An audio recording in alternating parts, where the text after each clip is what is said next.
Alors ici on parle de voitures électriques, mais quand même il faut aussi parler du carburant, qui ne cesse d'augmenter son prix. Le gasoil est même devenu le plus cher des carburants.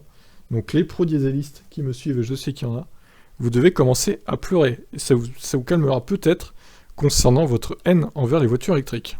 Le prix du baril de pétrole a explosé. L'incertitude qui pèse sur l'économie et l'industrie n'a fait qu'amplifier la hausse des prix. Dans certaines stations en France, le litre de gasoil a dépassé les 2,50 €. Un prix record qui étonne d'autant plus que ce carburant historiquement moins cher que l'essence est aujourd'hui le plus onéreux.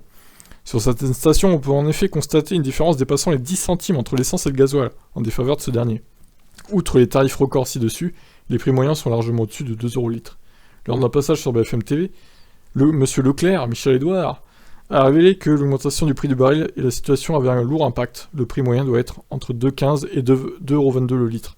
Le PDG de l'enseigne éponyme a néanmoins laissé entrevoir une éclaircie. En effet, il a déclaré qu'une baisse plutôt drastique aura lieu dans les prochaines heures. Ah oui. Selon lui, les carburants devraient baisser de 14 ou 15 centimes d'ici vendredi. Il a ainsi assuré que la hausse ne reposait sur aucune rationalité et qu'elle allait donc se calmer. Il envisage cependant que les tarifs puissent continuer à fluctuer au cours des prochaines semaines.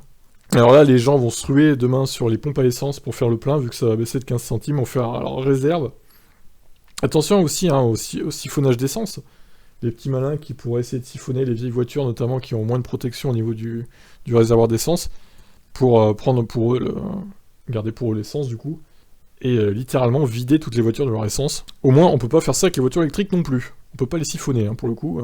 Voilà, donc de quoi vous faire réfléchir, je pense, sur l'achat d'une voiture électrique, évidemment, si vos finances le permettent, ce qui n'est pas toujours le cas, je le sais bien. Mais là, les automobilistes, clairement, ils sont pris à la gorge, et c'est terrible, quoi.